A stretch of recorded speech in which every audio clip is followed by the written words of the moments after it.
I regret moving alone into this apartment. I recently moved into a small, old apartment in a quiet town. The rent was cheap, and the place had a certain charm if you ignored the creaky floors and the occasional draft. I didn't mind. It was just me and my cat, Luna. But soon I realized something was off. It started with the whispers. At first I thought it was the neighbors, muffled through the thin walls. But the whispers weren't coming from the walls. They were coming from the shadows. Late at night, as I lay in bed, I'd hear them soft, unintelligible murmurs that seemed to float from the dark corners of the room. I couldn't make out what they were saying, but they filled me with a sense of dread. Luna noticed it too. She'd sit and stare at the shadows, her fur bristling, her eyes wide. Sometimes she'd hiss or bolt from the room, terrified of something I couldn't see. It unnerved me, but I tried to brush it off. Maybe the place was just old and creaky, and Luna was reacting to that. One night, the whispers grew louder. They filled the room, circling me like a swarm of invisible insects. I couldn't move, couldn't breathe. The air felt thick with something dark and menacing. I sat up in bed, my heart pounding, and flicked on the light. The whispers stopped, but the feeling of being watched didn't go away. I began to dread nighttime. The whispers became more frequent,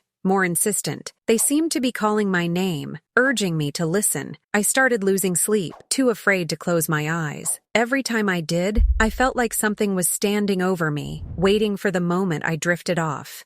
Then, one night, it escalated. I was lying in bed, wide awake, when I saw it, a shadow, darker than the others, moving on its own. It slid across the wall, inching closer to my bed. My heart raced as it stretched toward me, a black, formless mass that seemed to pulse with malevolence. I couldn't move. I couldn't scream. The shadow loomed over me, and for the first time, I understood the whispers. They weren't just noises. They were voices, countless, tortured voices, all begging for help, warning me to leave. But it was too late. The shadow engulfed me, wrapping around me like a suffocating blanket. I felt cold, so cold, and the whispers became screams, echoing in my head until I thought I would go mad. And then, just as suddenly as it started, it stopped. I woke up the next morning, drenched in sweat, gasping for air. The apartment was silent, but I knew I wasn't alone. The shadows were still there, lurking, watching, waiting. I packed my things that day and moved out, leaving the apartment behind. But the whispers, they followed me. No matter where I go, I can still hear them, growing louder every night. And now, I'm afraid that one day, the shadows will find me again.